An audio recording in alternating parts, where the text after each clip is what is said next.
என்ன மக்களே, சௌக்கியமாக இருக்கீங்களா? ம் மக்களே, இன்றைக்கி உங்களுக்கு என்ன சொல்ல போகிறேன் தெரியுமா? இதை உங்களுக்கு பார்த்தாலே தெரிஞ்சிருக்கணும் கண்டிப்பாக. என்னடா காய்கறிகள் இருக்குது, அடுத்து பார்த்தீங்கன்னா விதைகள் இருக்குது.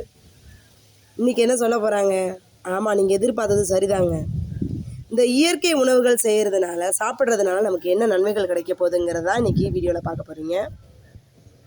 இதில் சாப்பிட்டீங்க அப்படின்னா, நமக்கு இயற்கை உணவு சாப்பிடும்போது உணவு தாங்க மருந்து, வேறு எதுவுமே கிடையாது. நோய் எதிர்ப்பு அதிகமாகும். அடுத்து இதில் கெமிக்கல்ஸ் கிடையாது. நம்ம உடம்புக்கு தேவையான ஆற்றல் நிறைவாக கிடைக்கும். ஓகேவா? இதுக்காக தான் இயற்கை உணவு எடுத்துக்கிறோம். இப்போது நம்ம சாப்பிட்ற அந்த உணவு தான் இருக்கு இல்லையா, நம்ம உடம்புக்கு மருந்தாக இருக்கும். மாத்திரை இல்லாமல் ஆரோக்கியமாக என்ன வாழலாம் அப்படின்னா, இந்த மாதிரி உணவுகள் சாப்பிட்றது மூலம் நம்ம ஆரோக்கியமாக வாழ முடியும். டெய்லி என்ன எடுத்துக்கோங்க? பழங்கள் சாப்பிடுங்க, அது இம்யூனிட்டி அதிகரிக்கும்.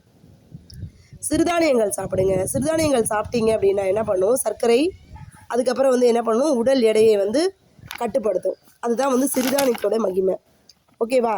அடுத்து டெய்லியும் அதிகமாக தண்ணி குடிக்கணும். ஸோ தண்ணி குடிக்கிறதுனால என்ன நன்மை கிடைக்கும் அப்படின்னு பார்த்தீங்க அப்படின்னா, அப்படியே உடம்பு நல்ல க்ளீன் ஆகும். இயற்கை உணவில் கெமிக்கல்ஸ் இல்லாமல் இருக்கிறதுனால இது ரொம்ப ஆரோக்கியத்தை உங்களுக்கு கொடுக்கும். சரியா? ஸோ இயற்கை உணவு உண்ணலாமா?